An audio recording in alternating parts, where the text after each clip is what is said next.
नमस्कार, स्वागत है आप सभी का आर्य न्यूज पर। मैं आपके साथ निकिता कश्यप। बुलेटिन की शुरुआत करते हैं। देश भर में आज ईद अल अजहा यानी बकरा ईद मनाई जा रही है। आपको बताते चले कि मुस्लिमों के सबसे बड़े त्योहारों में से एक बकरा ईद को लेकर देश भर में सुरक्षा व्यवस्था भी पूरी तरीके से मुस्तैद है। आपको बताते चले कि सुबह से ही देश भर के मस्जिदों में नमाज अदा करने के लिए लोगों की भीड़ लगातार उमड़ रही है। मुंबई में सुबह सुबह लोगों ने ईद अल अजहा के अवसर पर माहिम की मखदूम अली माहिम मस्जिद में नमाज अदा की और वहीं नोएडा में भी जामा मस्जिद में बड़ी संख्या में मुस्लिम जो जमाती हैं, जो नमाज अदा करने वाले लोग हैं, वो मस्जिदों में पहुंच रहे हैं। और इसी तरह की तस्वीरें जो है वो दिल्ली, लखनऊ, हैदराबाद और बेंगलुरु जैसे तमाम शहरों से सामने आ रही है। आपको बताते चले कि देश भर में सुरक्षा के पुख्ता इंतजाम किए गए हैं।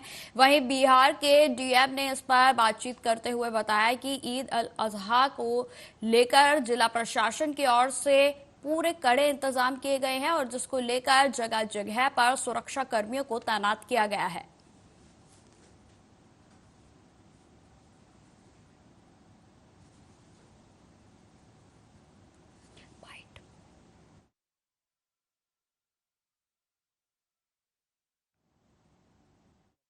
वर्तमान में जो त्यौहार चल रहे हैं उनको लेकर व्यापक तैयारियां पुलिस प्रशासन के द्वारा की गई है। इसके तहत जितने भी धार्मिक स्थल हैं उन सब पर ड्यूटियां लगाई गई हैं।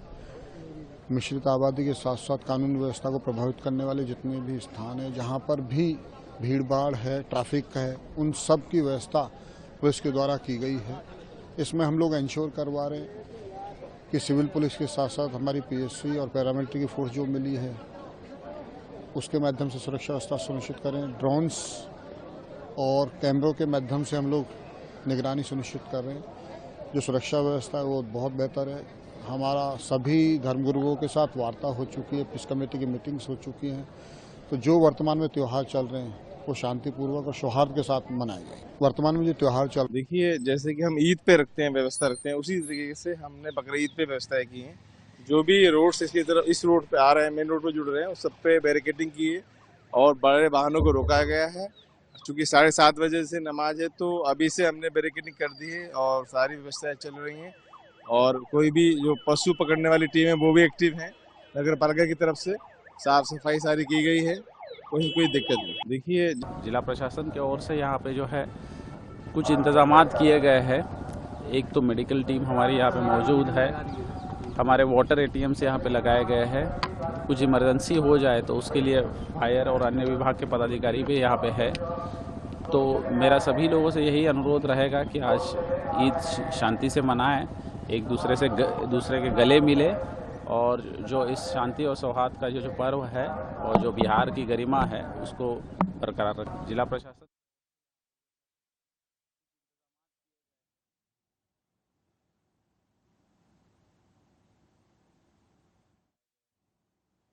खबरों में आगे बढ़ते हैं। नशे के कारोबार के लिए बदनाम भीम तालाब बस्ती के रामबाग में एक नौजवान के नशा करते हुए वीडियो का सोशल मीडिया पर अब जो है वो जमकर वायरल हो रहा है। वीडियो आपको बताते चले कि पुलिस ने भीम तालाब छापेमारी कर 5 लोगों को इस मामले में हिरासत में ले लिया है। वहीं भटिंडा के नशे के कारोबार के लिए बदनाम भीड़ का जो तालाब बस्ती के रामबाग की जगह है, वहां से यह जो नौजवान की वीडियो वायरल हुई है और जिसके बाद आपको बताते चले कि पुलिस भी जो है लगातार हरकत में आ गई है। पुलिस की कार गुजरी वाली जो सवाल खड़े वहीं आपको बताते चले कि पुलिस के ऊपर जो है कई तरीके के सवाल भी खड़े हो रहे हैं कि आखिर क्यों पंजाब में नशे का कारोबार बंद नहीं हो पा रहा है। आखिर क्यों जो नौजवान है वो नशे की लत के लिए लगातार अपने जीवन को अधर में डाल रहे हैं, अंधेरे में डाल रहे हैं। वहीं आपको बताते चले कि पुलिस भी लगातार कासो ऑपरेशन हो या सर्च ऑपरेशन हो, वो लगातार इलाके में चलते रहते हैं, लेकिन इसके बावजूद भी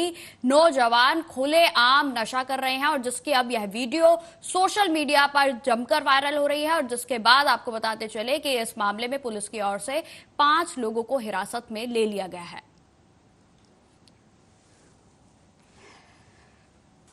ਜਿਹੜੇ ਅਸੀਂ ਉਸ ਵੀਡੀਓ ਦੇ ਸੰਬੰਧ ਦੇ ਵਿੱਚ ਅਸੀਂ ਸਾਡੇ ਵੱਲੋਂ ਬਸਤੀ ਬੀੜ ਤਲਾਬ ਦੇ ਵਿੱਚ ਪਹੁੰਚਿਆ ਗਿਆ ਸੀਗਾ ਤੇ ਅਸੀਂ ਇੱਕ ਸਪੈਸ਼ਲ ਜਿਹੜਾ ਪਲਾਨ ਹੈ ਉਹ ਤਾਂ ਤਿਆਰ ਕੀਤਾ।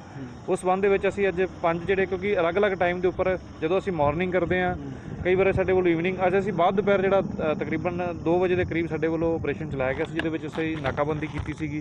ਤਾਂ ਉਹਦੇ ਵਿੱਚ ਅਸੀਂ 5 ਬੰਦੇ ਜਿਹੜੇ ਹੈਗੇ ਉਹਦੇ ਵਿੱਚ ਗ੍ਰਿਫਤਾਰ ਕੀਤੇ ਨੇ, ਜਿਹੜੇ ਗਲਤ ਐਕਟੀਵਿਟੀਜ਼ ਨਾਲ ਇਨਵੋਲਵ ਨੇ। ਸੋ ਡੈਫੀਨੇਟਲੀ ਅਸੀਂ ਜਿਹੜੀ ਚੀਜ਼ ਹੈਗੀ ਆ ਸਖਤ ਐਕਸ਼ਨ ਲਵਾਂਗੇ, ਕਿਸੇ ਨੂੰ ਵੀ ਇਸ ਚੀਜ਼ 'ਚ ਬਖਸ਼ਿਆ ਨਹੀਂ ਜਾਊਗਾ।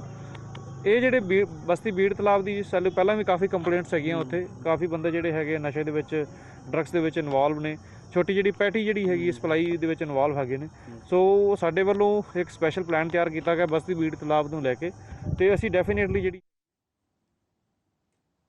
खबरों में आगे बढ़ते हैं। पंजाब के मोगा जिले के कस्बा निहाल सिंह वाला में एक किशोरी के द्वारा जहरीली दवा पीने से गुस्साए लोगों ने इस मौत के लिए जिम्मेदार युवक के खिलाफ मामला दर्ज करने की मांग की है और थाने के सामने ही धरना प्रदर्शन किया गया। आपको बताते चले कि आरोपियों की तुरंत गिरफ्तारी की मांग लगातार की जा रही है। आपको बता दें कि जहरीली दवा निगलने के बाद लड़की को निहाल सिंह वाला के एक निजी अस्पताल में भर्ती कराया गया था और इलाज के दौरान उसकी मौत हो गई, और जिसके चलते लोगों ने लड़की का शव थाने के सामने रखकर धरना प्रदर्शन किया। वहीं आपको बता दें कि मृतक लड़की के भाई जगजीत सिंह ने यह बताया है कि उसकी 17 वर्षीय बहन को आरोपी गुरविंदर सिंह उर्फ हनी बस्ती जीवन सिंह नगर निहाल सिंह वाला ने हत्या कर दी है और उसे अपना मामा के घर पर जो है वो ले गया था, और जिसके बाद जबरदस्ती उसे वहां पर जहर खिला दिया गया। जब लड़की के परिवार वालों को इस बात के बारे में पता चलता है तो वे लड़की को गंभीर हालत में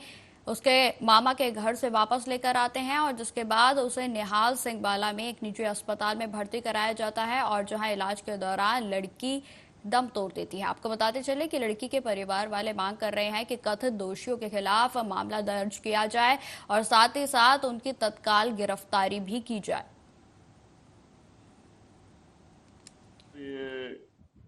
इलीसिट रिलेशन सीगे हरविंदर सिंह हनी पुत्र शीरा सिंह मासी निहाल सिंह वाला, वो कुड़ी ਉਹਨੂੰ ਭੱਜਣ ਲਈ ਮਜਬੂਰ ਕਰਦਾ ਸੀ ਘਰ ਤੋਂ। ਕੁੜੀ ਜਾ ਕੇ ਰਾਜੀ ਨਹੀਂ ਸੀ, ਤੇ ਇਸ ਕੁੜੀ ਨੇ ਜਦੋਂ ਉਹਨੂੰ ਜ਼ਿਆਦਾ ਮਜਬੂਰ ਕੀਤਾ ਤਾਂ ਉਹ ਦੁਖੀ ਹੋ ਕੇ ਕੁੜੀ ਨੇ ਜਿਹੜੀ ਕੋਈ ਜ਼ਹਿਰੀਲੀ ਦੀ ਦਵਾਈ ਪੀ ਲਈ, ਉਹਦੇ ਕਰਕੇ ਉਹਦੀ ਮੌਤ ਹੋ ਗਈ। ਤੇ ਉਹਦੇ ਜਗਦੇਵ ਸਿੰਘ ਦੇ ਬਿਆਨ ਤੇ ਜਗਜੀਤ ਸਿੰਘ ਦੇ ਬਿਆਨ ਤੇ ਉਹਦਾ ਇੱਕ ਮੁਕੱਦਮਾ ਨੰਬਰ ਆ ਜਿਹੜਾ 83 ਮਿਤੀ 14/6/2024 ਅੰਡਰ ਸੈਕਸ਼ਨ 306 IPC ਥਾਣਾ ਨਿਹਾਲ ਸਿੰਘ ਵਾਲਾ ਦਰਜ ਰਜਿਸਟਰ। ਜਿਹੜਾ ਇੱਥੇ ਧਰਨਾ ਦਿੱਤਾ ਹੈ ਉਹ ਇਸ ਗੱਲ ਤੇ ਦਿੱਤਾ ਹੈ ਕਿ ਜਿਹੜੀ ਲੜਕੀ ਸੀਗੀ ਉਹਦੀ ਮੌਤ ਹੋਈ ਆ, ਮੌਤ ਹੋਈ ਨੂੰ ਕੱਲ ਮੌਤ ਸਵੇਰੇ ਹੋ ਗਈ ਸੀ 8 ਵਜੇ, ਕੱਲ ਦੀ ਮੌਤ ਹੋਈ ਵੀ ਆ। ਅੱਜ ਸਾਨੂੰ ਬਹੁਤ ਲੇਟ ਆ ਜਿਹੜਾ ਉਹ ਨਲਾਇਕੀ ਕਾਰਨ ਪੁਲਿਸ ਦੀ ਲੇਟ ਉਹਦਾ ਪੋਸਟਮਾਰਟਮ ਹੋਇਆ। ਉਸ ਤੋਂ ਬਾਅਦ ਜਿਹੜੇ ਬੰਦੇ ਮੁੰਡੇ ਆ, ਜਿਹੜੇ ਬੰਦੇ ਦਾ ਦੋਸ਼ੀ ਆ, ਜਿਹੜੇ ਨੇ ਕੁੜੀ ਮਾਰੀ ਹੈ, ਪੂਰੀ ਰਿਐਲਿਟੀ ਹੈ। मेरी भैन ने जी दवाई पी ली जी, पी ली नहीं पियाती, यानी कि मुंडा जी अपने बेड़े चो जी एक बस्ती चो ही, ये दोने इकट्ठे सीगे कमरे च। ਉਹ ਇਹਨੂੰ ਕਹਿੰਦਾ ਮਿਲੇ, ਉਹ ਇਹਨੂੰ ਕਹਿੰਦਾ दवाई लिया, ਉਹਦਾ ਸਲੂਨ ਦਾ ਕੰਮ ਆ। अलीगढ़ महानगर के शाहजमाल ईदगाह परिसर में ईद की नमाज हर्षोल्लास के साथ शांतिपूर्ण तरीके से अदा की गई। वहीं आपको बताते चले कि मुस्लिम भाइयों ने जनपद देश दुनिया में अमन और चैन की दुआ मांगी, लेकिन इसी बीच दूसरी नमाज अता होने से पूर्व ही ईदगाह के निकट नाले का पानी अचानक से सड़क पर आ जाने से मुस्लिम समुदाय के लोगों में आक्रोश देखा गया। वहीं आपको बताते चले कि हालांकि नमाज के दौरान सुरक्षा व्यवस्था के कड़े इंतजाम किए गए हैं। नमाज के दौरान ईदगाह परिसर के बाहर पुलिसकर्मी और साथ ही साथ सुरक्षा बल की जो कई टुकड़ियां हैं वो भी लगाई गई हैं। वहीं आपको बताते चले कि सफाई व्यवस्था के भी पुख्ता इंतजाम किए गए हैं।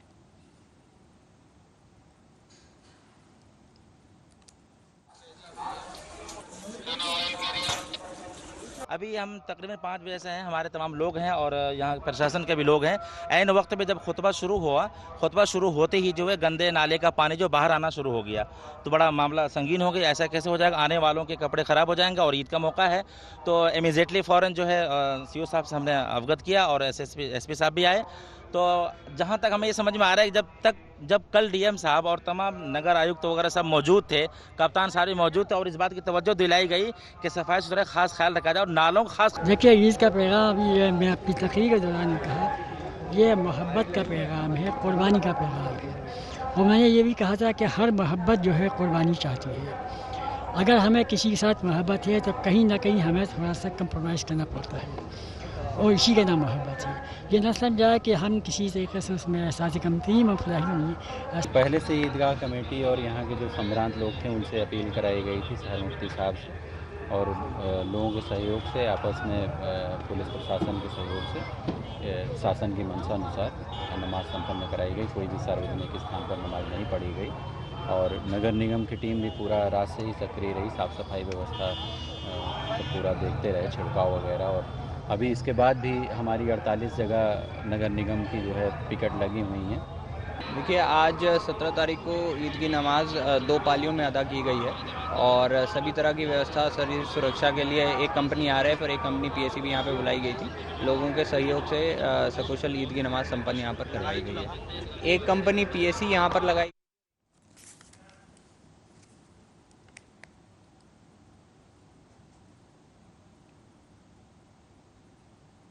और अब इस वक्त की बड़ी खबर का रुख करते हैं, जो कि उत्तर प्रदेश के रायबरेली से सामने आ रही है, जहां कि आपको बताते चले कि रायबरेली में दबंगों की दबंगाई का एक वीडियो सोशल मीडिया पर जमकर वायरल हो रहा है, जिसमें आपको बता दें कि दुकान में घुसकर दुकानदार की पिटाई की गई।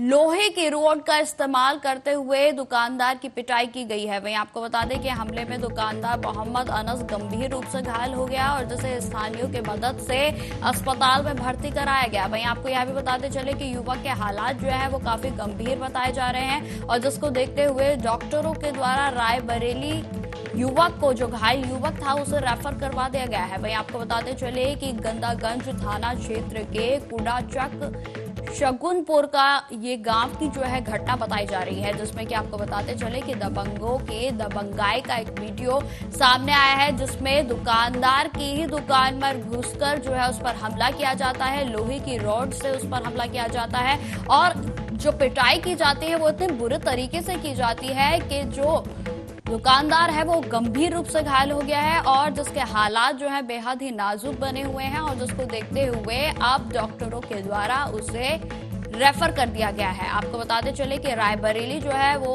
युवक को रेफर किया गया है, और जिसमें लगातार पुलिस की ओर से भी जो है कार्रवाई की जा रही है। आपको बताते चले कि गंदागंज थाना क्षेत्र का यह मामला बताया जा रहा है, और बीती रात का यह मामला बताया जा रहा है, जिसमें लगातार पुलिस की ओर से भी कार्रवाई की जा रही है।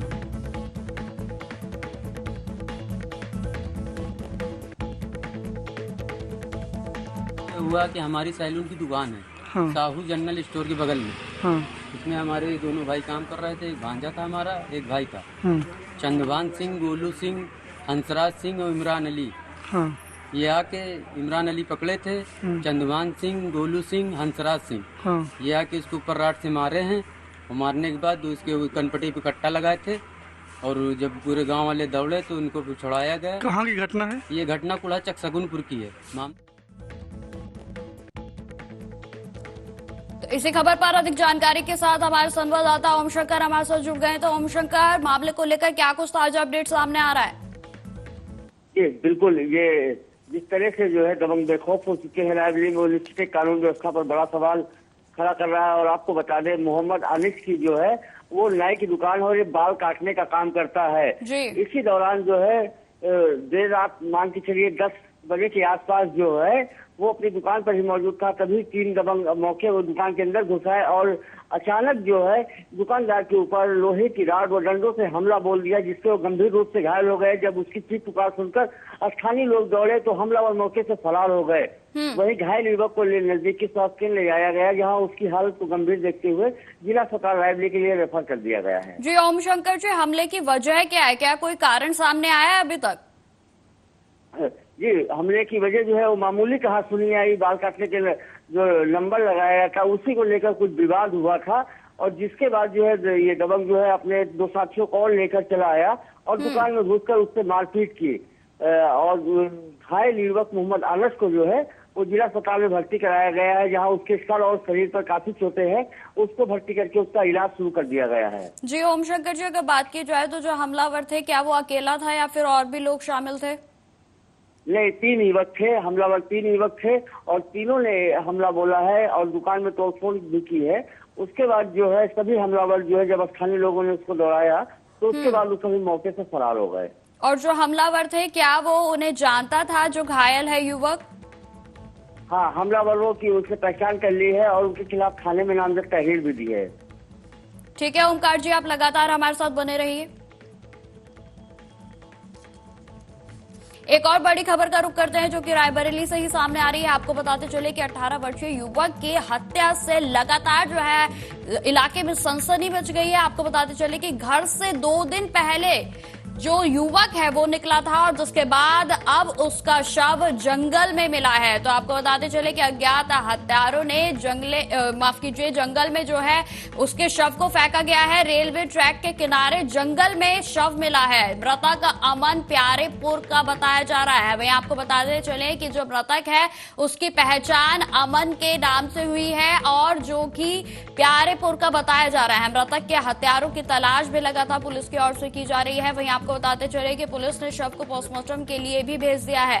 तो जिस तरीके से लगातार जो है 2 दिन से इस लड़के की युवक की जो है तलाश की जा रही थी, लेकिन 2 दिन के बाद युवक का जो शव है वो जंगल में मिलता है। वो घर के पास ही जो जंगल मौजूद था उसके पास जंगल में मिलता है और जिसके बाद पूरे इलाके में हड़कंप मच गया है। वहीं आपको बताते चले कि पुलिस की ओर से भी लगातार मामले को लेकर कार्रवाई की जा रही है, लेकिन अभी तक जो कोई भी कारण है वो मृतक का कि आखिर किस कारण से यह हत्या है, आत्महत्या है या फिर किस कारण के चलते जो है युवक की जो हत्या की गई है या फिर युवक का जो मृतक का शव मिला है वो आखिर किन परिस्थितियों में मिला है, इन सब पर अभी तक भी असमंजस की स्थिति जो है वो बनी हुई है। तो इस वक्त की बड़ी खबर हम आपको बता रहे हैं, 18 वर्षीय युवक की हत्या से सनसनी मच गई है क्योंकि युवक जो है पिछले 2 दिन से लापता था और 2 दिन से के बाद जो है उसका शव मिला है।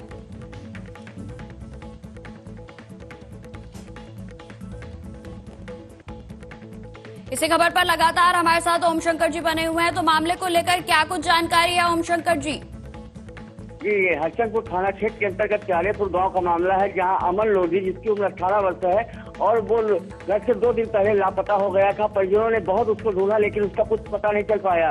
आज जो है गांव के किनारे एक जंगल में जो यहाँ से रेलवे लाइन गई है उसी के किनारे इसका जो है एक शव पड़ा मिला है जिसके शरीर पर चोटों के निशान थे।